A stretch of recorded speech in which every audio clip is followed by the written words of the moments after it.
সেক্টরে কোরআনকে বিজয় করার জন্য আপনারা প্রস্তুত আছেন না?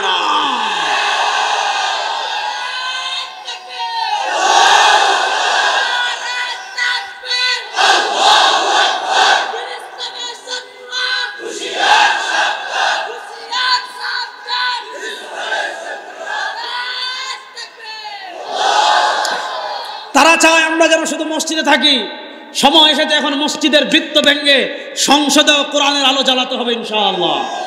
দেখেন 52 বছর আপনারা নেতার পরিবর্তন দেখেছেন, 52 বছর আপনারা ক্ষমতার পরিবর্তন দেখেছেন, 52 বছর চেয়ারের পরিবর্তন দেখেছেন, 52 বছরের সংস্কার দেখেছেন, নেতৃত্বের পরিবর্তন দেখেছেন। খুন বন্ধ হয় নাই, গুম বন্ধ হয় নাই, চাঁদাবাজি বন্ধ হয় নাই, টেন্ডারবাজি বন্ধ হয় নাই, গায়নাগর বন্ধ হয় নাই, বিদেশের টাকা পাচার বন্ধ হয় নাই, অন্যায় বন্ধ হয় নাই। আমরা বলি মাত্র 3 মাসের জন্য কোরআনের আইন বাস্তবায়ন করে দেখেন, আল্লাহর জাতের কসম করে বলি সব বন্ধ হয়ে যাবে ইনশাআল্লাহ। এবার কোরআনের বাংলাদেশ কারা কারা দেখতে চান দেখে হাত তুলেন তো। ইসলামের বাংলাদেশ আমরা দেখতে চাই কি চাই না? কোরআনের বাংলাদেশ আমরা দেখতে চাই কি চাই না? এবার আর আমরা কোন তন্ত্রমন্ত্রের বাংলাদেশ দেখতে চাই না। সোনার বাংলাদেশ শেষ, রূপার বাংলাদেশ শেষ, ডিজিটাল বাংলাদেশ শেষ, স্মার্ট বাংলাদেশ শেষ। এবারের বাংলাদেশ হবে ইসলামের বাংলাদেশ, এবারের বাংলাদেশ হবে কোরআনের বাংলাদেশ। ইসলামের বাংলাদেশ, কোরআনের বাংলাদেশ প্রতিষ্ঠা করেন। চুরি শেষ, ডাকাতি শেষ, টাকা পাচার শেষ, দুর্নীতি শেষ, মানুষকে অন্যায়ভাবে আয়না করে দিবেন, খেলা শেষ। সুতরাং আমি যুবকদেরকে শেষ মেসেজ দিয়ে যাই, এবার সময় এসেছে আমাদের সামনে। 1947-এ একবার সময় এসেছিল, নানা কারণে হয় নাই। 2024-এ আবার সময় এসেছে, হয়তো আবার আসতে পারে আরো 50-100 বছর পর। এবার সব তন্ত্রমন্ত্র বাদ দেন। আলহামদুলিল্লাহ একটা সুসংবাদ দিয়ে যায়, বাংলাদেশের সব আলেমরা ঐক্যবদ্ধ হয়ে যাচ্ছেন। সব গণনার ওলামায়ে কেরাম যদি ঐক্যবদ্ধ হয়ে আপনাদেরকে ডাক দেন, এবারের বাংলাদেশ হবে ইসলামের বাংলাদেশ, কোরআনের বাংলাদেশ। কোনো জুলুম থাকবে না, অন্যায় থাকবে না। ওই কোরআনের ইসলামের বাংলাদেশ গড়ার জন্য কারা কারা প্রস্তুত আছেন ইনশাআল্লাহ? আল্লাহ সবাইকে কবুল করুক, আল্লাহ সবাইকে মেহনত করার তৌফিক দান করুক। এই মাদ্রাসাগুলো হলো ইসলামের ক্যান্টনমেন্ট। এই মাদ্রাসাগুলো নিয়ে তাদের কত ষড়যন্ত্র, কত চিন্তা। যারা ষড়যন্ত্র করেছে তারা পালিয়ে গিয়েছে। মাদ্রাসা ছিল, আছে, থাকবে ইনশাআল্লাহ। কোরআন ছিল, আছে, থাকবে ইনশাআল্লাহ। আলেমদের সাথে থাকবেন তো ইনশাআল্লাহ। আল্লাহ তাআলা আমাদের সবাইকে তৌফিক দান করুক। সবাই বলেন আমিন। আলহামদুলিল্লাহ,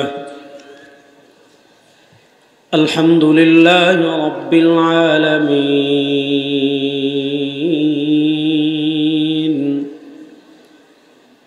ওয়াল আকিবাতু লিল মুত্তাকিন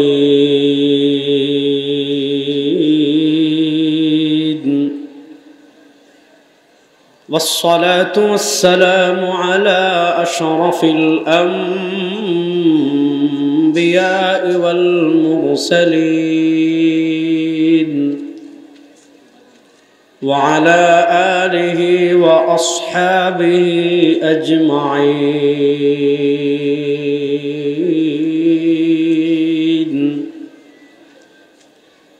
أما بعد فأعوذ بالله من الشيطان الرجيم.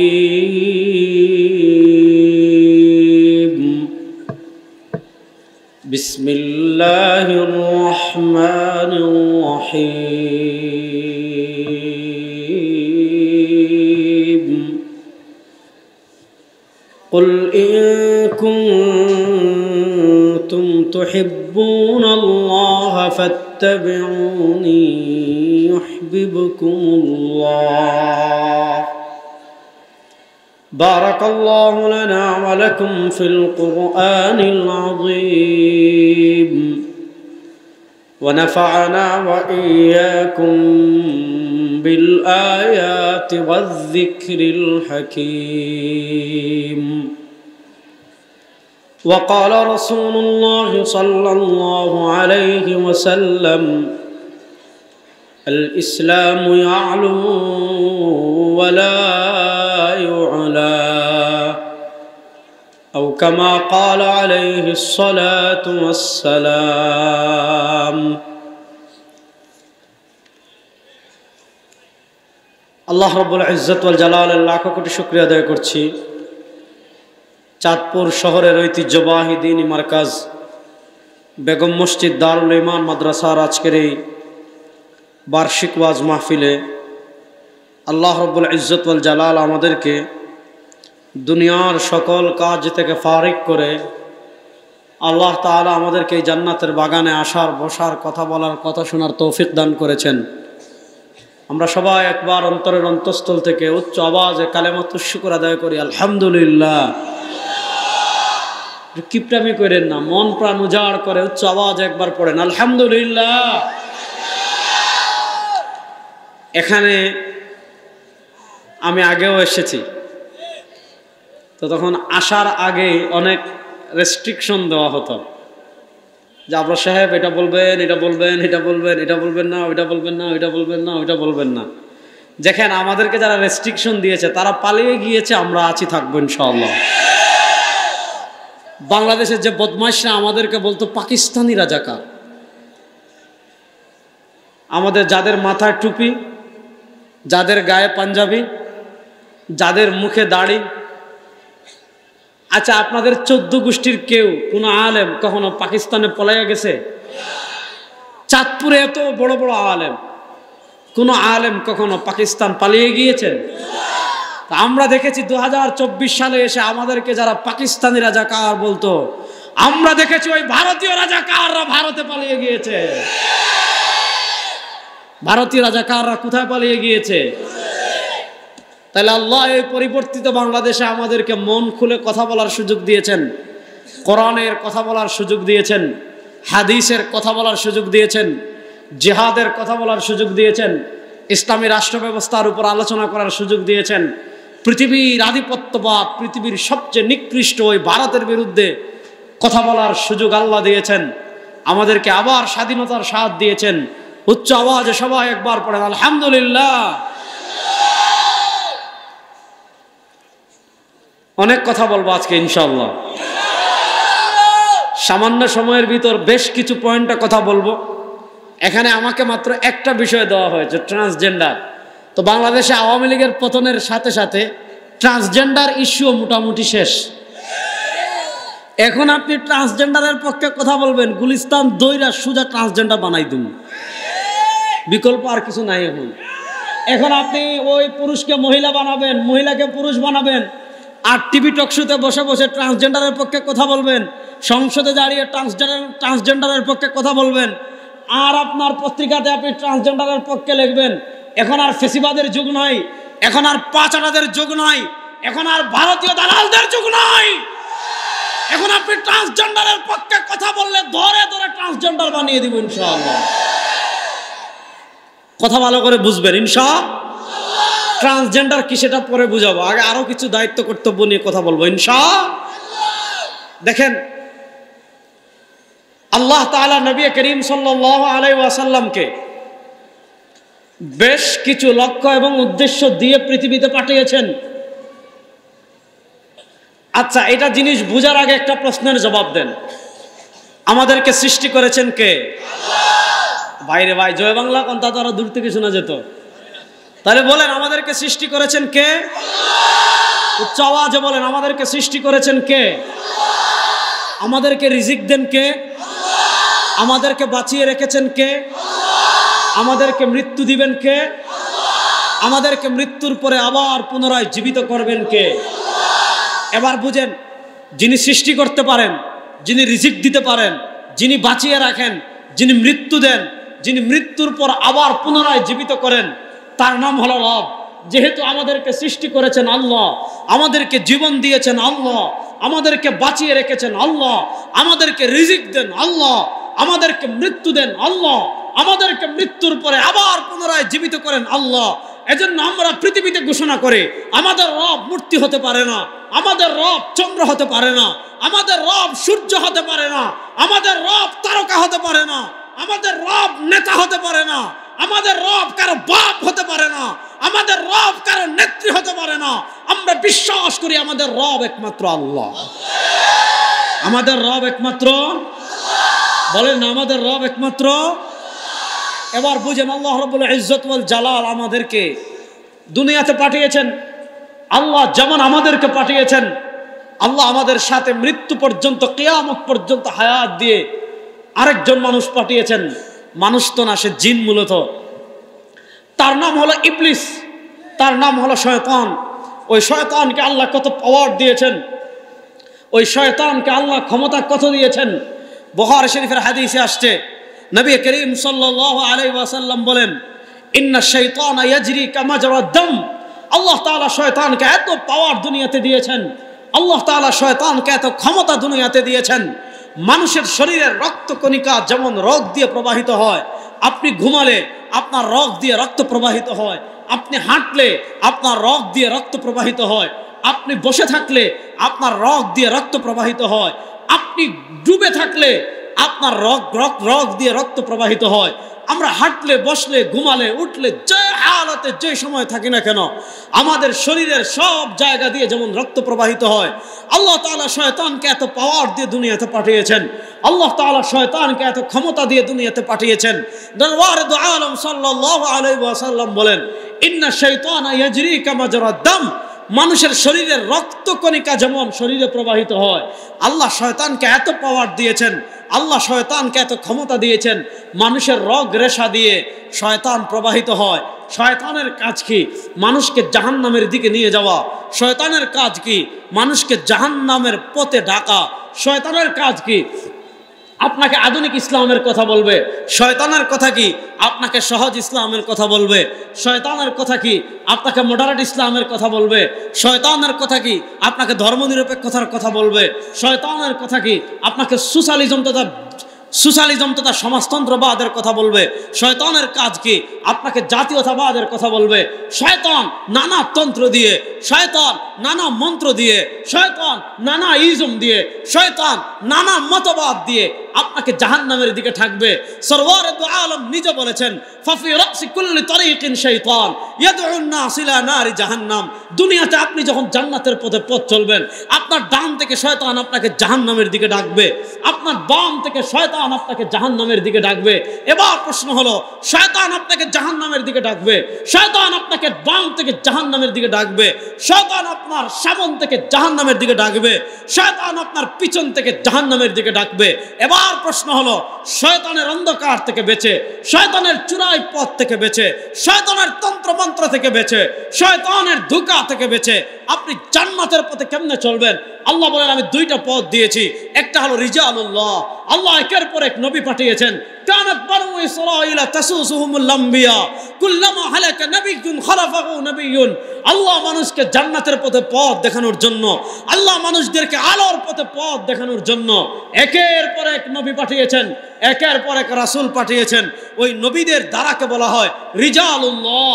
আল্লাহ তাআলা একের পর এক একজন গিয়েছেন আরেকজন, একজন গিয়েছেন আরেকজন, একজন গিয়েছেন আরেকজন। আল্লাহ একের পর এক নবী পাঠিয়েছেন, ওই ধারাকে বলা হয় রিজালুল্লাহ। আরেকটা ধারা হলো কিতাবুল্লাহ। আল্লাহ তাআলা একের পর এক আসমানি কিতাব পাঠিয়েছেন। ওই নবীদের দ্বারার শেষ প্রাণ পুরুষ সাইয়্যিদুল আম্বিয়া, ইমামুল আম্বিয়া, সাইয়্যিদুল মুরসালিন, সাইয়্যিদু ওয়ালাদি আদম, সরওয়ারে দু আলম, তাজদারে মদিনা, জনাবে মুহাম্মদুর রাসূলুল্লাহ। আল্লাহ তার নবীকে অনেকগুলো কারণ এবং উদ্দেশ্য দিয়ে দুনিয়াতে পাঠিয়েছেন। আজকে আমি একটা লক্ষ্য উদ্দেশ্য নিয়ে আলোচনা করব ইনশাআল্লাহ। আল্লাহ বলেন, হুয়াল্লাযী আরসালা রাসূলাহু বিল হুদা। যিনি আল্লাহ তার নবীকে হেদায়েত দিয়ে পাঠিয়েছেন। হেদায়েত মানে রাস্তা, হেদায়েত মানে পথ, হেদায়েত মানে আলো। তাহলে দুনিয়াতে অনেক পথ হবে। কেউ তার আব্বার পথের দিকে ডাকবে, কেউ আমেরিকার পথের দিকে ডাকবে, কেউ চীনের পথের দিকে ডাকবে, কেউ ভারতের পথের দিকে ডাকবে, কেউ গণতন্ত্রের দিকে ডাকবে, কেউ সেকুলারিজম তথা ধর্মনিরপেক্ষতার দিকে ডাকবে, কেউ সোশ্যালিজম তথা সমাজতন্ত্রের দিকে ডাকবে, কেউ জাতীয়তাবাদের দিকে ডাকবে, কেউ ডেমোক্রেসির দিকে ডাকবে, কেউ সেকুলারিজমের দিকে ডাকবে। আমরা কারো পথ দুনিয়াতে অনুসরণ করব না। আমাদের নবী যেই পথে ডেকেছেন, আমাদের নবী আমাদেরকে যেই পথ দেখিয়েছেন, ওই পথের বাহিরে আমরা কোনো পথ মানি না। এটা আকীদা। বলেন, ওই পথের বাহিরে আমরা কোনো পথ মানি না। আসতে বলেন, ওই তো জোরে বলতেছে, আপনারা তার কেউ কথা বলেন না। বলেন, আমাদের নবী যেই পথ দেখিয়েছেন, ওই পথের বাহিরে কারো বাপের পথ আমরা মানি, কারো নেত্রীর পথ আমরা মানি, কারো নেতার পথ আমরা মানি। লাউড এন্ড ক্লিয়ার, কোনো অস্পষ্টতা নাই। হুয়াল্লাযী আরসালা রাসূলাহু বিল হুদা। রাসূলকে পাঠিয়েছেন হেদায়েত দিয়ে, আরেকটা জিনিস দিয়ে পাঠিয়েছেন ওয়াদিনুল হক। আল্লাহ তার নবীকে দুনিয়াতে পাঠিয়েছেন একটা হক ধর্ম দিয়ে, একটা সত্য ধর্ম দিয়ে। ওই সত্য ধর্মের নাম, আর আসতে বলেন, ওই সত্য ধর্মের নাম। একটা কথা ক্লিয়ারলি বুঝেন, ইসলাম ধর্ম আসার পর আসমানি অন্য যত ধর্ম ছিল, যেটা ইহুদিবাদ হোক, সেটা খ্রিস্টবাদ হোক, ইসলাম ধর্ম দুনিয়াতে আসার সাথে সাথে সব ধর্মের কার্যকারিতা রহিত হয়ে গিয়েছে। আর কোন ধর্মের কার্যকারিতা দুনিয়াতে নাই।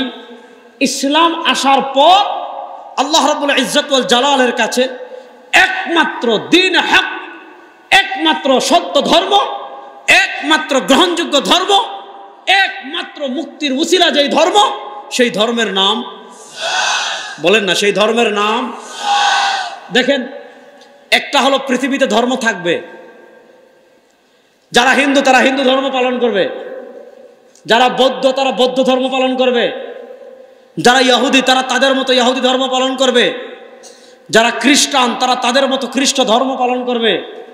কিন্তু আপনি এটা বিশ্বাস রাখতে হবে, আপনি এটা আকীদা রাখতে হবে, ইসলাম আসার পর ওয়ামান ইয়াবতাগি গায়রাল ইসলামি দীনান ফালান ইউকবালা মিনহু, ইসলাম আসার পর কেউ যদি ইহুদিবাদকে দিন হিসাবে গ্রহণ করে, ইসলাম আসার পর কেউ যদি খ্রিস্টবাদকে দিন হিসাবে গ্রহণ করে, ইসলাম আসার পর কেউ যদি হিন্দুত্ববাদকে দিন হিসাবে গ্রহণ করে, ইসলাম আসার পর কেউ যদি গৌতম বুদ্ধের আদর্শকে দিন হিসাবে গ্রহণ করে, ইসলাম আসার পর কেউ যদি মানুষের তন্ত্রমন্ত্রকে দিন হিসাবে গ্রহণ করে, আল্লাহ বলেন ফালা ইউকবালা মিনহু, কোশ্চেন কালেও কবুল করা হবে না, কোশ্চেন কালেও গ্রহণ করা হবে না। ইসলাম আসার পর আল্লাহ রাব্বুল ইজ্জত ওয়াল জালালের কাছে একমাত্র মনোনীত ধর্মের নাম। এখন প্রশ্ন হলো, তাহলে কি বিধর্মীরা থাকবে না? অবশ্যই থাকবে। আমরা তাদের কাছে ইসলামের দাওয়া পেশ করব, আমরা তাদের কাছে কালেমার দাওয়া পেশ করব, আমরা তাদের কাছে জান্নাতের আহ্বান পৌঁছিয়ে দিব, আমরা তাদের কাছে সরওয়ারে দু আলমের আদর্শ পৌঁছিয়ে দিব। যদি গ্রহণ করে আলহামদুলিল্লাহ, আর যদি গ্রহণ না করে আমরা তাদেরকে বলবো ইয়া আইয়ুহান নাস কুলু লা ইলাহা ইল্লাল্লাহ তুফলিহুন। আমরা বলবো তুমি দুনিয়াতে মুক্তি চাও, আমরা বলবো তুমি যদি আখিরাতে মুক্তি লাভ করতে চাও, জয় বাংলা তোমাকে আখিরাতে মুক্তি দিতে পারবে না। কারণ বাপের স্লোগান তোমাকে আখিরাতে মুক্তি দিতে পারবে না, কারণ নেত্রীর স্লোগান তোমাকে আখিরাতে মুক্তি দিতে পারবে না। আখিরাতের মুক্তির গ্যারান্টি একটা, সেটা হলো লা ইলাহা, বলেন সেটা হলো লা ইলাহা। সুতরাং আমাদের জাতীয় স্লোগান হবে লা ইলাহা, বলেন আমাদের জাতীয় স্লোগান হবে লা ইলাহা। আপনি যদি কিয়ামতের দিন কোন আল ফেরেশতা যদি জিজ্ঞাসা মার রব্বুক ওয়া মা দীনুক ওয়া মান হাদার রাজুলুল লাযী বুইসা ফীকুম, আপনি যদি বলেন আমি জয় বাংলার লোক, মায়ের একটা মাটিতে পড়বে। কত বড় আহাম্মক! একটা 2 দিন আগে দেখলাম হজে গেছে, উমরায় গিয়ে কাবা শরীফ তওয়াফ করতেছে। তওয়াফের সময় দোয়া কবুলের সময় আপনি আল্লাহর কাছে যা চাইবেন আল্লাহ আপনাকে তা দান করবে। কত বড় হবিস হইলে কাবা শরীফ তওয়াফ করার সময় বলতেছে জয় বাংলা। এই কবরের স্লোগান একটাই কাজে লাগবে, লা ইলাহা। হায় রে হায় মুসলমান রে, এখন আপনারা ভয় পান না? তাহলে বলেন কবরের স্লোগান একটাই কাজে লাগবে, সেটা হলো লা ইলাহা, লা ইলাহা ইল্লাল্লাহ। তাহলে আমরা তাদের কাছে লা ইলাহা ইল্লাল্লাহর মেসেজ পৌঁছাই দিব, আমরা তাদের কাছে লা ইলাহা ইল্লাল্লাহর বার্তা পৌঁছিয়ে দিব। আমরা তাদেরকে বলবো দুনিয়াতে মুক্তি লাভ করতে চাও, আমরা তাদেরকে পৌঁছিয়ে দিব আখিরাতে যদি মুক্তি লাভ করতে চাও। বার্তা হবে একটা, মেসেজ হবে একটা, সেটা হবে লা ইলাহা ইল্লাল্লাহ। যদি কবুল করেন আলহামদুলিল্লাহ, আর যদি কবুল না করেন লাকুম দীনুকুম ওয়ালিয়া দীন। ভাই তুই তোর ধর্ম নিয়ে থাক, আমি আমার ধর্ম নিয়ে থাকবো। আমার ধর্মের প্রশ্নে আমি এক চুলও ছাড় দিব না। এটা হলো লাকুম দীনুকুম ওয়ালিয়া দীনের ব্যাখ্যা। লাকুম দীনুকুম ওয়ালিয়া দীন মানে ইসলামের দাওয়া দেওয়ার পর কেউ যদি গ্রহণ করে আলহামদুলিল্লাহ, কেউ যদি গ্রহণ না করে তাকে তরবারি দিয়ে কালেমা পড়ানো যাবে না, তাকে অস্ত্র দিয়ে কালেমা পড়ানো যাবে না, তাকে ক্ষমতা দেখিয়ে কালেমা পড়ানো যাবে না, তাকে গ্রেফতার করে কালেমা পড়ানো যাবে না। ইসলাম কেউ যদি কবুল করে আলহামদুলিল্লাহ, আর যদি কবুল না করে তাকে জোরপূর্বক ইসলাম আনার কোনো বিধান ইসলামে নাই। আরে বেটা, জোরপূর্বক ইসলাম গ্রহণ করানোর বিধান যদি ইসলামে থাকতো, এই ভারতে হিন্দু শক্তি, এই অগ্রবাদী হিন্দুরা ভারতের ক্ষমতায় আসার মাত্র 80 বছর হয় নাই। আমরা ভারতের ক্ষমতায় ছিলাম 700 বছর, মুসলমানরা ভারতের ক্ষমতায় ছিল 700 বছর, মুসলমানরা দিল্লির ক্ষমতায় ছিল 700 বছর। আমরা যদি প্রত্যেকদিন একটা হিন্দুরে কালেমা পড়াইতাম, হিন্দু খুঁজে পাওয়া যাইত না। আর আজকে তারা আমাদেরকে ধর্মীয় সম্প্রীতির গল্প শোনায়। আপনি দেখতেছেন না, আমি সব জায়গায় বলি যে ভাদ্র মাসের কুকুর যদি কাউরে কামড় দেয়, আমরা যখন ছোট ছিলাম তখনও ভ্যাকসিন বের হয় নাই, তো ভাদ্র মাসের কুত্তা যদি কাউরে কামড় দেয়, ওই ব্যক্তি যেভাবে লাফায়, ছটফট করে, লাফালাফি করে, শেখ হাসিনার পতনের পর ভারতের সাংবাদিকরা ভাদ্র মাসের কুকুর হয়ে গেছে। দেখবেন মানে তারা নিউজ করতেছে, মনে হয় যে কুকুরে কামড়াইছে, একটা না 12টা একসাথে, যে এদিকে দৌড়ায়, ওদিকে দৌড়ায়, এদিকে দৌড়ায়। আমরা বলেছি গরুর মুত খেলে এদের গ্যাস্ট্রিক নামবে না, গরুর মুত খেলে গ্যাস্ট্রিক নামবে না। আমি বলেছি এদিক থেকে চাঁদপুর থেকে এদিকে গেলে ভোলা, আপনি মজি চৌধুরীর হাট থেকে এদিকে গেলে ভোলা গেলে একটা থানা আছে মনপুরা, ওখানে বিশাল বিশাল মহিষ আছে, একটা মহিষ একসাথে 7-8 কেজি মুতে, বুঝছেন? আমি বলেছি ওই গরুর পেশাব খেলে মাথার গ্যাস্ট্রিক নামবে না। আমাদেরকে বলেন স্পেশাল ভাবে বাংলাদেশ থেকে মহিষের গুস্ত, মহিষের মুখ পাঠাবো, ওইটা খেলে ওই সাংবাদিকদের মাথার গ্যাস্ট্রিক নামতে পারে। ওরে বাপ রে বাপ, বলতেছে বাংলাদেশ কি তোমার দাদার, বাংলাদেশ কি তোমার বাবার? হুমকি দে আমাদের চট্টগ্রাম দখল করবে, দেখায় ফেনী, চট্টগ্রাম, বিবাড়িয়া, সিলেট দখল করবে। আমরা বলছি দাদা বাবুরা, আমাদের অস্ত্র লাগবে না, আমাদের পিস্তল লাগবে না, আমরা প্রত্যেকে এক একটা কেচি নিয়ে রেডি আছি। আপনার ওই পার থেকে এই পারে আসবেন, ধরে ধরে মুসলমানি করা হবে। প্রস্তুত আছেন তো ইনশাআল্লাহ? এই ভারতকে কি আমরা ভয় পাই? আমরা তো সেই জাতি 313 জন 1000-এর বিরুদ্ধে যুদ্ধ করেছে। আমরা তো সেই জাতি 3000-50,000-এর বিরুদ্ধে যুদ্ধ করেছে। আমরা তো সেই জাতি 50,000 3 লক্ষ বিরুদ্ধে যুদ্ধ করেছে। ভারতকে আমরা পরিষ্কার বলে দিতে চাই, তোমাদের আধিপত্যবাদের বিস্তার ভেঙে দেওয়ার জন্য 14 কোটি মুসলমান জিহাদের জন্য প্রস্তুত আছে ইনশাআল্লাহ।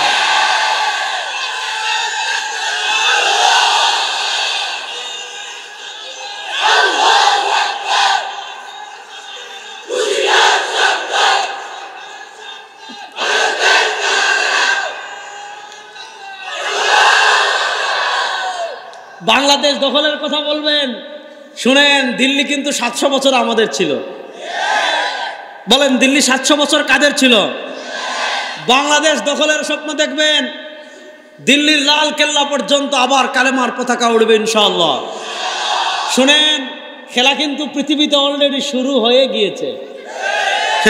যারা আমাদেরকে বলতো আসেন খেলা হবে, হ্যাঁ, যারা গত 15 বছর আমাদেরকে ডেকেছে আসেন খেলা হবে, আমরা 18 দিন যখন সেমিফাইনাল খেলা শুরু করেছি জুলাইয়ে, কোনো খেলোয়াড়কে পাওয়া যায় না, সবাই পলায়ন করেছে। পৃথিবীর প্রান্তে প্রান্তে মজলুম মুসলমানের খেলা শুরু হয়ে গিয়েছে। আফগানিস্তানে খেলা শেষ। বলেন আফগানিস্তানে খেলা, গত সপ্তাহে সিরিয়ায় মুসলমানরা বিজয় লাভ করেছে। পড়েন আলহামদুলিল্লাহ। কিয়ামতের মৌলিক আলামতের একটা আলামত হলো নুজুল ঈসা। কিয়ামতের একটা মৌলিক আলামত হলো খুরুজুদ দাজ্জাল। দাজ্জাল দুনিয়াতে আসবে। দাজ্জাল দুনিয়াতে আসার পর কিয়ামতের 2 নম্বর মৌলিক আলামত নুজুল ঈসা। হযরত ঈসা আলাইহিস সালাম দুনিয়াতে আসবেন। ও মুসলমান, দিমাশকের যে মসজিদে আসমান থেকে 2 জন ফেরেশতার কাঁধে ভর করে ফজরের সময় হযরত ঈসা আলাইহিস সালাম যে মসজিদে অবতরণ করবেন, গত সপ্তাহে মুসলমানরা সেই মসজিদ বিজয় করে ফেলেছে। বাংলাদেশে কিন্তু আপনারা খালি আওয়ামী লীগের হারাইছেন, ব্যাপারটা এমন না। আওয়ামী লীগের সাথে সাথে ভারতের আধিপত্যবাদ এই দেশে পরাজিত হয়েছে। শুনেন, আমার নবী আমাদেরকে ভবিষ্যৎবাণী করে গিয়েছেন। শুনেন, আমাদের আকীদা, দুনিয়ার সবকিছু মিথ্যা হতে পারে। বলেন, দুনিয়ার সবকিছু মিথ্যা হতে পারে, আমার নবীর একটা হাদিসও মিথ্যে হতে পারে না। আমার নবীর একটা ভবিষ্যৎবাণী মিথ্যে হতে পারে। আমার নবী সুনানুন নাসাইর হাদিসে ভবিষ্যৎবাণী করে গিয়েছেন, আমার উম্মতেরা শুনো, ইসাবাতান মিন উম্মতি আহরাজাহুম আল্লাহু মিনান নার, ইসাবাতান মিন উম্মতি আহরাজাহুম আল্লাহু মিনান নার। আমার উম্মার 2টা দল এমন আছে, আমার উম্মার দুইটা জামাত এমন আছে আহরাজাহুমুল্লাহু মিনান নার, যে দুই দলের উপর, যে দুই জামাতের উপর, যে দুই বাহিনীর উপর আল্লাহ তাআলা জাহান্নামের আগুনকে হারাম করে দিবেন। কয় বাহিনী বলেন না, কয় বাহিনী? আর আপনারা ইলিশ মাছ খান, তারপরে যদি মানে আওয়াজ না দেন। চাঁদপুর হলো ইলিশের জন্য বিখ্যাত। গত বছরের আগের বছর মাহবুব সাহেব আমার দিছিল যাওয়ার সময় দুইটা। আলহামদুলিল্লাহ। ইসাবাতান মিন উম্মতি আহরাজাহুমুল্লাহু মিনান নার, আমার উম্মার দুইটা বাহিনী এমন আছে, আমার উম্মার দুইটা দল এমন আছে, যে দুই বাহিনীর উপর, যে দুই দলের উপর আল্লাহ রাব্বুল ইজ্জত ওয়াল জালাল জাহান্নামের আগুনকে হারাম করে দিয়েছেন। ওই দুই বাহিনীর এক বাহিনী ইসাবাতুন তাগজু ফিল হিন্দ, যে বাহিনী হিন্দে যুদ্ধ করবে আল্লাহ তাআলা তাদের উপর জাহান্নামের আগুনকে হারাম করে দিবেন।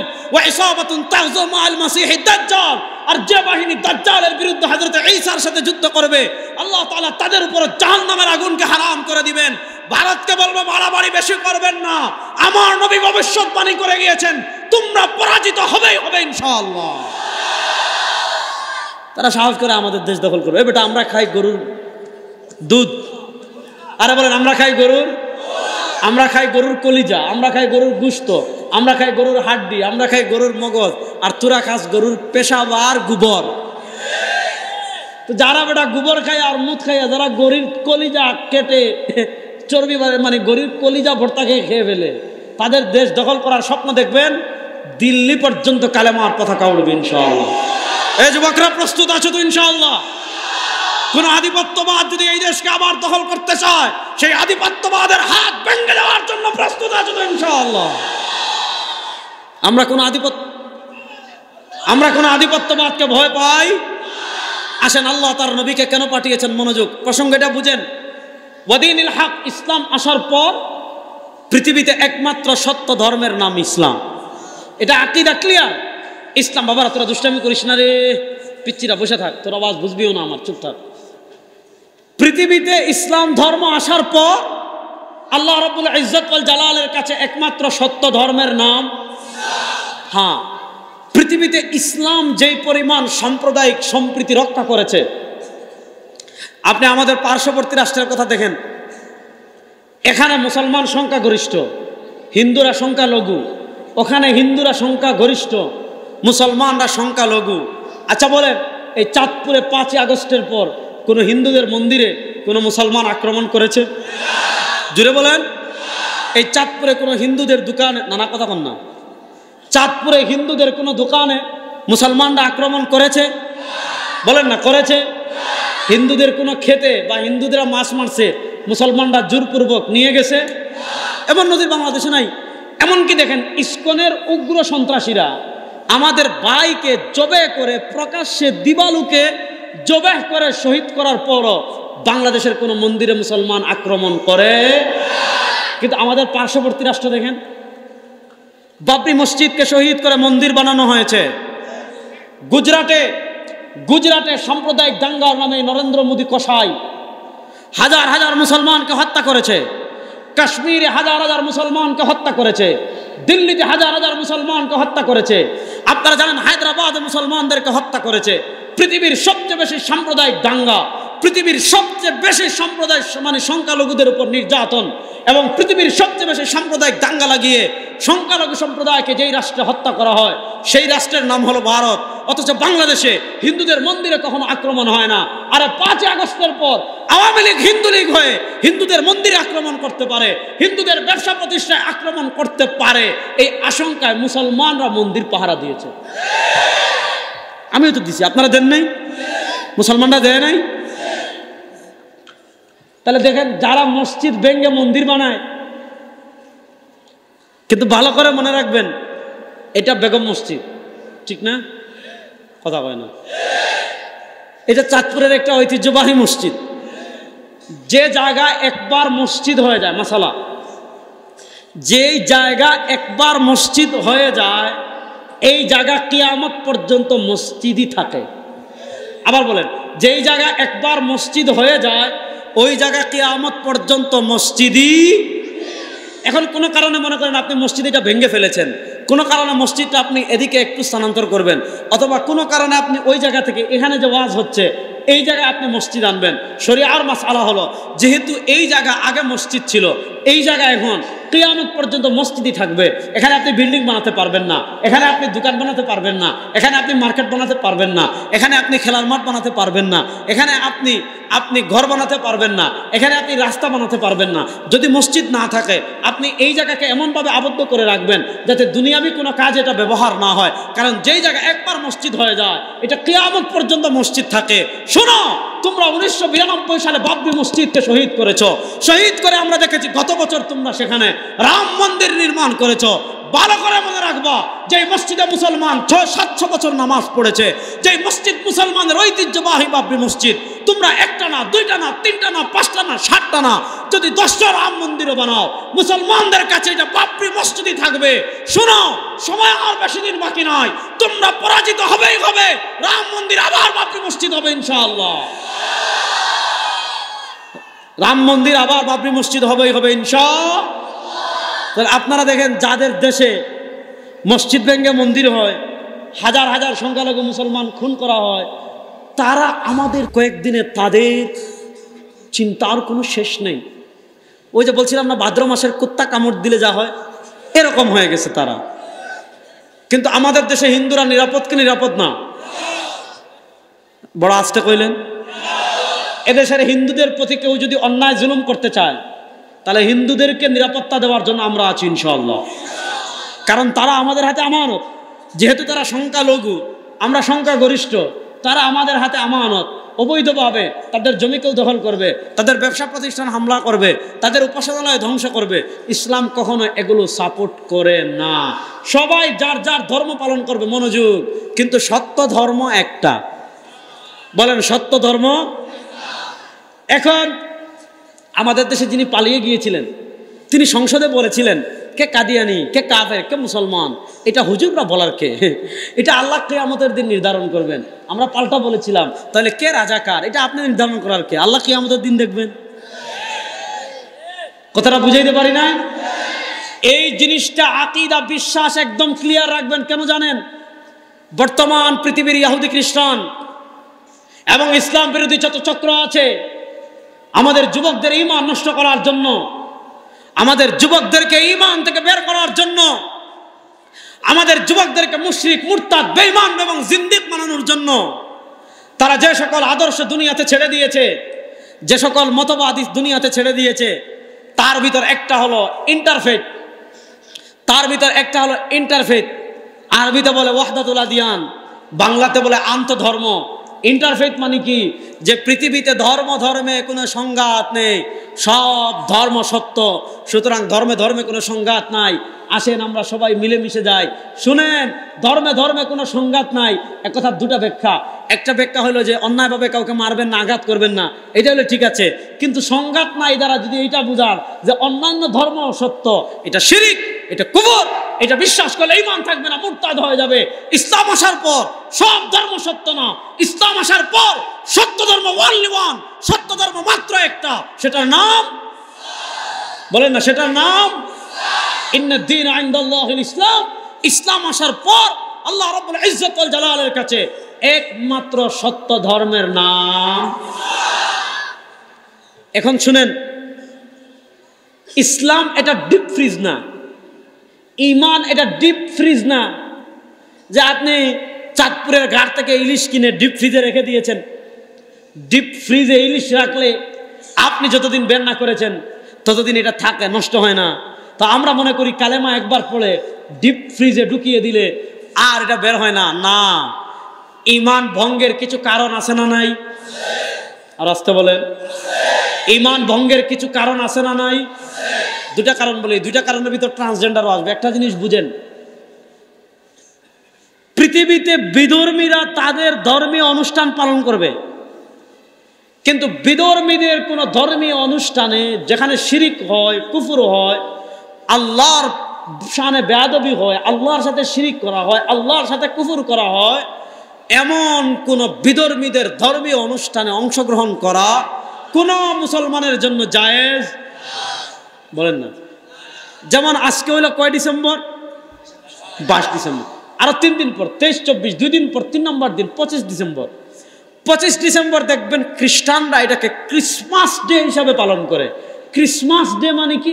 ক্রিসমাস ডে মানে বড়দিন। বড়দিন মানে কি? খ্রিস্টানরা বলে তাদের নবী ঈসা আল্লাহর ছেলে। নাউজুবিল্লাহ, বাসায় গিয়ে জুড়ে বলবে। আচ্ছা বলেন, আল্লাহর কোনো ছেলে আছে? সবাই হাত তোলেন। আল্লাহর কোনো ছেলে? লাম ইয়ালিদ ওয়ালাম, পড়ে না, লাম ইয়ালিদ ওয়ালাম। আমাদের আল্লাহর কোনো পিতা সন্তান? আচ্ছা এবার বলেন, কেউ যদি বলে আল্লাহর পোলা আছে, মুসলমান না কাফের? আর আসতে বলেন। এখন আপনি যদি মনে করেন ঈসা আল্লাহর ছেলে, আপনি যদি মনে করেন উযাইর আল্লাহর ছেলে, আপনি যদি মনে করেন মারিয়াম আল্লাহর স্ত্রী, এবং আপনি আল্লাহর জন্য পোলা বানাইলেন, আল্লাহর জন্য স্ত্রী বানাইলেন, আল্লাহর জন্য পোলা কিংবা স্ত্রী বানিয়ে আপনি যদি সারাদিন নামাজ পড়েন, আপনি যদি সারাদিন রোজা রাখেন, আপনি যদি সারাদিন ইবাদত করেন, আপনার ইবাদতের কোনো দাম আল্লাহর কাছে নেই। তো খ্রিস্টানরা যেহেতু তাদের নবী ঈসাকে আল্লাহর ছেলে মানে, এখন তাদের আল্লাহর ছেলে তাদের আকীদা মতে জন্মগ্রহণ করেছেন 25 ডিসেম্বর। যেহেতু আল্লাহর ছেলে খ্রিস্টানদের আকীদা মতে ওই দিন আল্লাহর ছেলে জন্মগ্রহণ করেছেন, আর দুনিয়াতে যেই দিন আল্লাহর ছেলে জন্মগ্রহণ করেছেন ওই দিন ছোট দিন হতে পারে না, ওই দিন স্বাভাবিক কোনো দিন হতে পারে না। এজন্য খ্রিস্টানরা 25 ডিসেম্বরকে ক্রিসমাস ডে তথা বড়দিন পালন করে। এবার বলেন, কোন মুসলমান কখনো ক্রিসমাস ডে পালন করতে পারে? কোন মুসলমান ফেসবুকে হ্যাপি ক্রিসমাস ডে, শুভ বড়দিন লিখে স্ট্যাটাস দিতে পারে? কোন মুসলমান ফেসবুকে শুভ জন্মদিন অথবা হ্যাপি ক্রিসমাস ডে লিখে কমেন্ট করতে পারে? অনেক সময় একটা পোস্ট, একটা কমেন্ট আপনার ইমান চলে যাবে, আপনি বুঝবেন না। দেখেন, আপনি মূর্তি পূজা হচ্ছে, মূর্তি পূজা হচ্ছে, আপনি ওখানে গিয়ে নাচানাচি করতেছেন, হিন্দুরা মূর্তির নামে যে প্রসাদ বানিয়েছে ওটা খাচ্ছেন। আমাদের বাংলাদেশে এক মন্ত্রী ছিল চট্টগ্রামের, সে মূর্তি পূজায় গিয়ে বলেছে, আমার ঈমান এত দুর্বল নয়, আমার ঈমান এত দুর্বল নয় যে আমি যদি মূর্তির সামনে নাচানাচি করি, আমি যদি প্রসাদ খাই, মোল্লা মৌলবীর মতো আমার ঈমান এত দুর্বল না যে প্রসাদ খেলে আমার ঈমান চলে যাবে। আমরা বলি তোর ঈমান থাকলে না ওটা যাইব। তুই যে বলতেছ যে মূর্তির সামনে নাচানাচি করলে তোর ঈমান চলে যাবে, যাবে না। আরে বেটা, ঈমান যাবে কি না এটা তো থাকলে না প্রশ্ন আসবে। তুই তো ইসকনের দালাল, ভারতের 5টা গোলাম। আরে বেটা, তোর তো ঈমান নাই, যাবে কি? তাহলে বোঝা গেল বিধর্মীদের কোন ধর্মীয় অনুষ্ঠানে কোন মুসলমান অংশগ্রহণ করতে পারে? এবার আসেন আরেকটা বিষয় বলি, ঈমান বিধ্বংসী, তাহলে বুঝবেন। আমাদের আদি পিতাকে আদম, আর জাতির পিতাকে দেখছেন, এখনো ভয় পায়, বুঝছেন? আরে ভাই, এখন তো আওয়ামী লীগ নাই, জুড়ে বলেন। আমাদের জাতির পিতাকে, আরে আমরা কি আওয়ামী লীগের ডরাই? বিএনপি, ভারত, আমরা ডরাই একমাত্র কাকে? আওয়ামী লীগের আমলে আমরা ভয় পাইছি, এখন তার ভয় পাওয়ার প্রশ্নই আসে না। তাহলে বলেন, আমাদের আদি পিতা আদম, বলেন আমাদের আদি পিতা, আর আমাদের জাতির পিতা মিল্লাতে আবিকুম ইব্রাহিম। আল্লাহ বলেন তোমাদের জাতির পিতা ইব্রাহিম। সরওয়ারে দু আলম সাল্লাল্লাহু আলাইহি ওয়াসাল্লাম নিজে তার পরিচয় দিচ্ছেন, আনা ইবনু আব্দুল্লাহ, আমি আব্দুল্লাহর বেটা মুহাম্মদ সাল্লাল্লাহু আলাইহি ওয়াসাল্লাম, আনা মিন কুরাইশ। আল্লাহ তাআলা আমাকে পৃথিবীর শ্রেষ্ঠ ধর্ম কুরাইশে পাঠিয়েছেন। আনা দাওয়াতু আবি ইব্রাহিম, আনা দাওয়াতু আবি ইব্রাহিম, আনা দাওয়াতু আবি ইব্রাহিম। আমার পরিচয় জানো? আনা দাওয়াতু আবি ইব্রাহিম, আমি আমাদের জাতির পিতা ইব্রাহিমের দোয়ার ফসল। তাহলে আমাদের আদি পিতাকে, আদি পিতা ইব্রাহিম না, আদি পিতাকে। এবার বলেন, আদমকে সৃষ্টি করেছেন কে? বলেন, আদমকে সৃষ্টি করেছেন কে? আল্লাহ। বলেন, আদমকে সৃষ্টি করেছেন কে? আদমের আগে পৃথিবীতে কোনো মানুষ ছিল? এবার বলেন, আদমের পরিচয়, তিনি পুরুষ না মহিলা? মহিলা। কয়জনের? আদম আলাইহিস সালাম পুরুষ না মহিলা? আদম আলাইহিস সালাতু ওয়াস সালামকে ওয়ালাকাদ খালাকনাল ইনসান মিন সুলালাতিন মিন তিন। আল্লাহ আদমকে সৃষ্টি করেছেন মাটি দিয়ে। আদম আমাদের মতো এরকম ছোট্ট ছিলেন না। আদম কেমন ছিলেন, কতটুকু ছিলেন? ইমাম বুখারী সহিহ বুখারীতে হাদিস এনেছেন, ওয়া কানা তুলুহু 60 জিরাআ, আরবিতে 1 জিরা মানে 1 হাত। আদম আলাইহিস সালাম তার হাতে 60 হাত লম্বা ছিলেন। কত লম্বা! এরপরে পৃথিবীর বয়স আগিয়েছে, মানুষ আরো খাটো হয়েছে, আরো খাটো হয়েছে, আরো খাটো হয়েছে। প্রথম মানুষ 60 হাত, সর্বশেষ সরওয়ারে দু আলমের উম্মত প্রত্যেকেই আমরা নিজেদের হাতে 3.5 হাত। একদম 26 ইঞ্চি যে আছে সেও 3.5 হাত, আমিও 3.5 হাত, মাহবুব সাহেব 3.5 হাত, আমার নানাও 3.5 হাত, আপনারা যারা আছেন সবাই যার যার হাতে 3.5 হাত। তাহলে বলেন পৃথিবীর প্রথম মানুষ আদম। বলেন পৃথিবীর প্রথম মানুষ আদমকে সৃষ্টি করেছেন কে? তাহলে আমরা আদমের সন্তান। বলেন আমরা।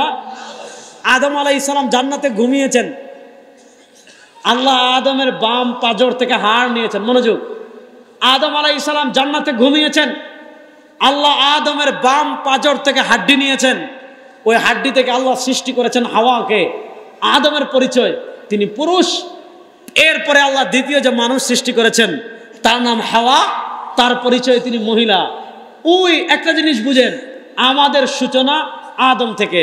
দেখেন এই ভারতের আধিপত্যবাদ যারা ছিল তারা আমার বাচ্চাকে মুরতাদ বানানোর জন্য, আমার বাচ্চার ঈমানকে নষ্ট করার জন্য শিক্ষা সিলেবাস নিয়ে তারা যে ষড়যন্ত্র করেছিল 2021-22 সালে শিক্ষা সিলেবাসে তারা প্রবেশ করিয়েছিল বিবর্তনবাদ, ডারউইনের মতবাদ। বাচ্চাদেরকে শিখিয়েছে তোর পূর্বপুরুষ আদমও না, তুই আদম থেকেও না, তুই হাওয়া থেকেও না, তুই কোথা থেকে আসছ? তোর বাপ দাদার আগে এরা বান্দর ছিল, জঙ্গলে দৌড়াইছে, দৌড়াইতে দৌড়াইতে দৌড়াইতে দৌড়াইতে হঠাৎ কাটার সাথে লেগে লেজ কেটে পড়ে গেছে। এরপর আবার দৌড়াইতে দৌড়াইতে বান্দর একটু সোজা হয়ে গেছে। এরপর আরেকদিন দৌড়াইতে দৌড়াইতে দৌড়াইতে দৌড়াইতে হঠাৎ বান্দর এটা মানুষ হয়ে গেছে। আমরা বলেছিলাম বান্দরের বাচ্চাদেরকে মানুষ এই দেশে রাখবে না। আপনারা আমাদের দেশের সন্তানদেরকে বান্দরের বাচ্চা বানাতে চেয়েছিলেন। যারা বান্দরের বাচ্চা বানাতে চেয়েছিলেন আজকে বাংলাদেশের মানুষ আপনাদেরকে দাদাদের দেশে পাঠিয়ে দিয়েছে। তাহলে আমরা বান্দর থেকে না আদম থেকে? হুজুরে কয় না রে, আমরা বান্দর থেকে না আদম থেকে? এখন যারা মনে করবেন যে বান্দরের বাচ্চা মনে করবে তার বাপ দাদা বান্দর ছিল, সে বান্দর থেকে মানুষ হয়েছে, এই বাংলাদেশে থাকতে পারবেন না। হয় সেন্ট মার্টিন দ্বীপ, নাহলে নিজুম দ্বীপ, নাহলে হাতিয়ার দ্বীপে বাংলাদেশ থেকে বের করে তোমাদেরকে ওখানে দেওয়া হবে। কথা পরিষ্কার? তাহলে আল্লাহ প্রথম সৃষ্টি করলেন আদম, আর আদমের বাম পাজর থেকে সৃষ্টি করলেন হাওয়া। আদমের পরিচয় পুরুষ, হাওয়ার পরিচয় মহিলা। পুরুষ মহিলার বাহিরে তৃতীয় আর কোনো পরিচয়। বলেন মানুষের পরিচয় দুইটা। বলেন না মানুষের পরিচয় কয়টা? বলেন না মানুষের পরিচয় কয়টা? হয় পুরুষ না হয়, বলেন হয় পুরুষ না হয়। এখন হুজুর প্রশ্ন করতে হবে তাহলে হিজড়া, হিজড়া এরা তৃতীয় লিঙ্গ না? না না না, হিজড়া দেখতে হবে তার ভিতর পুরুষের আলামত পাওয়া যায় কিনা। অর্থাৎ পুরুষের দাড়ি উঠে, গুফ উঠে, কণ্ঠ শক্ত হয়, শরীর শক্ত হয়, আরো পুরুষের যে আলামতগুলো আছে, যদি পুরুষের আলামত পাওয়া যায় এই হিজড়া হবে পুরুষ। যদি মহিলার আলামত পাওয়া যায় এই হিজড়া হবে মহিলা। কিছু হিজড়া হবে পুরুষ, কিছু হিজড়া হবে মহিলা, তাদের তৃতীয় কোনো পরিচয় নাই। হযরত আলী রাদিয়াল্লাহু তাআলার যুগে এক হিজড়া বের হয়েছে, যার কিছু আলামত থেকে বোঝা যাচ্ছে সে পুরুষ, আবার কিছু আলামত দেখে বোঝা যাচ্ছে সে মহিলা। এখন সে পুরুষ হবে নাকি মহিলা হবে তার ব্যাপারে ফয়সালা কি হবে? হযরত আলী রাদিয়াল্লাহু তাআলা ডাকলেন, দেখে দেখলেন আসলে তো বাস্তব বোঝা যায়, কিছু আলামত দেখলে বোঝা যায় পুরুষ, আবার কিছু আলামত দেখলে বোঝা যায় মহিলা। হযরত আলী রাদিয়াল্লাহু তাআলা বললেন তার বাম পাজরের হাড্ডি গুনো, কারণ পুরুষের বাম পাজরের হাড্ডি একটা কম, মহিলা একটা বেশি। কারণ ওই যে আল্লাহ আদমের বাম পাজর থেকে হাড্ডি নিয়ে হাওয়াকে সৃষ্টি করেছেন, ওইটার স্মৃতিস্বরূপ প্রত্যেক পুরুষের বাম পাজরের হাড্ডি একটা কম হয়। হযরত আলী রাদিয়াল্লাহু তাআলা বললেন এরা তো অন্যান্য আলামত দিয়ে বোঝা যাচ্ছে না, এক কাজ করো তার পাজরের হাড় গণো, যদি একটা কম হয় বুঝবেন পুরুষ, আর যদি সমান সমান হয় বুঝবেন মহিলা। তাহলে বোঝা গেল হিজড়া এটা তৃতীয় লিঙ্গ না, হিজড়া তারা হয় পুরুষ না হয় মহিলা। যেখানে হিজড়ারা পুরুষ ও মহিলা, ইসলামের তৃতীয় লিঙ্গ বলতে কিছু নাই, সেখানে ট্রান্সজেন্ডার বলতে কিছু থাকার প্রশ্নই আসে। ট্রান্সজেন্ডার মানে কি? আপনি বড় হয়েছেন, আপনার দাড়ি উঠছে, মুছ উঠছে, সামনের রাস্তা দিয়ে পেশাব করতেছেন, এটা আপনার পুরুষ হওয়ার জন্য যথেষ্ট না। তাহলে কি করতে হবে? আপনার মনডে জিগান, অর্থাৎ আপনি পুরুষ নাকি মহিলা এটা সিদ্ধান্ত দিবে মন। আপনি পুরুষ হওয়ার পর আপনার মন যদি বলে আপনি মহিলা, তাহলে আপনি মহিলা। আর আপনার মহিলা হওয়ার পর কিছুদিন পর আপনার মনে হইতেছে আমি তো মহিলা না, আমি পুরুষ, তাহলে আপনি পুরুষ। আচ্ছা বলেন, যারে আল্লাহ পুরুষ হিসাবে সৃষ্টি করেছে সে যত অপারেশন করুক আর যা কিছু করুক, জীবনে সে মহিলা হতে পারবে? মহিলারা গর্ভে বাচ্চা আসে। আচ্ছা বলেন, যাকে আল্লাহ পুরুষ হিসাবে সৃষ্টি করেছেন সে মহিলা হয়ে জীবনে গর্ভবতী হতে পারবে? যাকে আল্লাহ মহিলা হিসাবে সৃষ্টি করেছেন সে কখনো পুরুষ হতে পারবে? তাহলে বোঝা গেল ট্রান্সজেন্ডার এটা কোনো মানুষদের মতবাদ না। যারা কুকুর, বিড়াল, মহিষ, ছাগল, বান্দর, তাদের মতবাদ হলো ট্রান্সজেন্ডার। গত বছর 2023 সালে আমাদের শিক্ষা সিলেবাসে পড়ানোর হেরা আর কিছু পায় নাই। গত বছর এই তো জানুয়ারি পরে, এই জানুয়ারিতে, এখনো তো ডিসেম্বর শেষ হচ্ছে, এই বছর 24-এর শিক্ষা সিলেবাসে যারা ট্রান্সজেন্ডার ঢুকিয়ে আমাদের বাচ্চাদের ঈমান, আকীদা, তাহজিব, তামাদ্দুন নষ্ট করেছিল, আল্লাহর কি কারিশমা, জানুয়ারিতে তারা পাওয়ার দেখিয়েছে, ডিসেম্বরে লাল বাতি জ্বলে গেছে। আজকে শিক্ষা ছিল, আপনি দেখেন আমাদেরকে তারা অবহেলা করতো। এখন শিক্ষা উপদেষ্টার সাথে দেখা করেছি, এনসিটিভির চেয়ারম্যানের সাথে দেখা করেছি, বলেছি চলবে না, তারাও বলবে চলবে না। এবার বই ছাপা হচ্ছে 2012টার, এগুলাতে ট্রান্সজেন্ডার, মাসজেন্ডার এগুলো থাকবে না ইনশাআল্লাহ বলে। তাহলে মূল কথায় আসেন, রাত অনেক হয়ে গিয়েছে, মূল কথায় আসি। আল্লাহ তাআলা তার নবীকে একটা সত্য ধর্ম দিয়ে পাঠিয়েছেন। আবার বলেন সেই সত্য ধর্মের নাম, একটু উচ্চ আওয়াজে বলেন, সেই সত্য ধর্মের নাম। এবার আসেন, আল্লাহ তাআলা তার নবীকে সত্য ধর্ম ইসলাম দিয়ে কেন পাঠিয়েছেন? মাজারে উরুস করার জন্য না, জুমাবারে জুমার নামাজের পর জিলাপি খাওয়ার জন্য না, আপনি গরমই জবে করে ডেক ডেক বিরিয়ানি খাওয়ার জন্য না। আল্লাহ তার নবীকে সত্য ধর্ম দিয়ে জন্য পাঠান নাই আপনি চাঁদপুরের মতলবের ল্যাংটা বাবার আস্তানে গিয়ে নাচানাচি করার জন্য না। আল্লাহ তার নবীকে সত্য ধর্ম দিয়ে দুনিয়াতে কেন পাঠিয়েছেন? আল্লাহ তার নবীকে সত্য ধর্ম দিয়ে দুনিয়াতে এজন্য পাঠিয়েছেন, লিইয়ুযহিরাহু আলাদ দীনি কুল্লিহি। আর ইহুদিবাদ বলেন, খ্রিস্টবাদ বলেন, হিন্দুত্ববাদ বলেন, সেকুলারিজম বলেন, ডেমোক্রেসি বলেন, সোশ্যালিজম বলেন, মানুষের যত তন্ত্র মন্ত্র আছে, যত ধর্ম আছে, সব কিছুর উপর বিজয়ী ইসলামকে করার জন্য পাঠিয়েছেন। সব কিছুর উপর বিজয়ী থাকবে ইসলাম। ইসলাম কখনো পরাজিত থাকতে পারে না।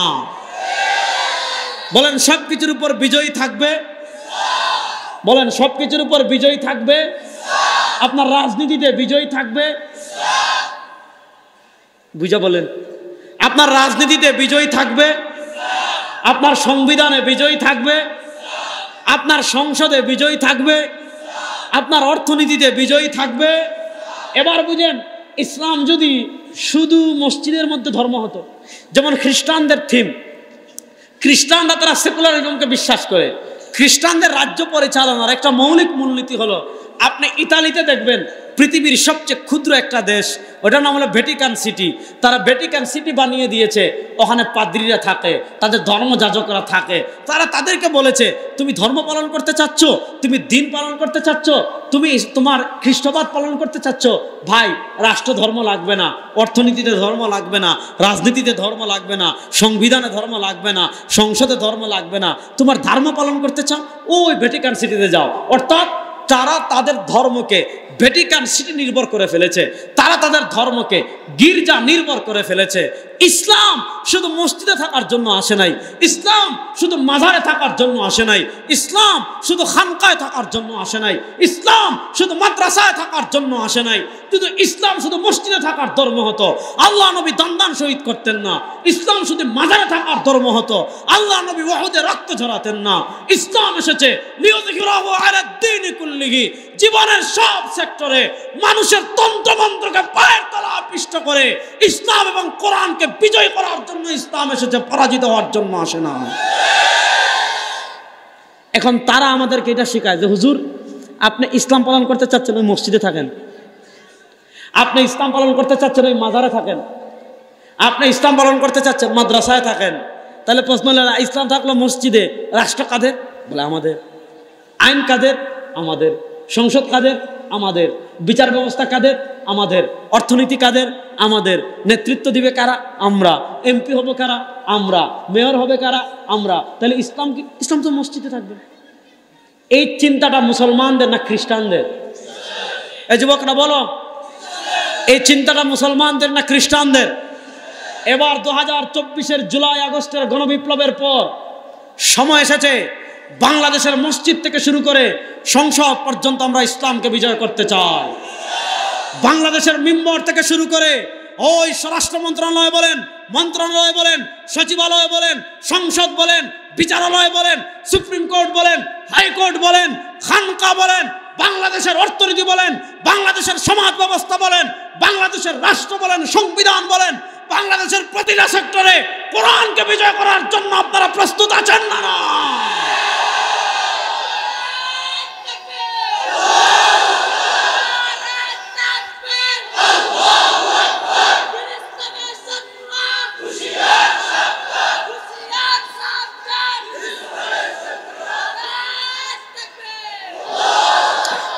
তারা চায় আমরা যেন শুধু মসজিদে থাকি। সময় এসেছে এখন মসজিদের বৃত্ত ভেঙে সংসদেও কোরআনের আলো জ্বালাতে হবে ইনশাআল্লাহ।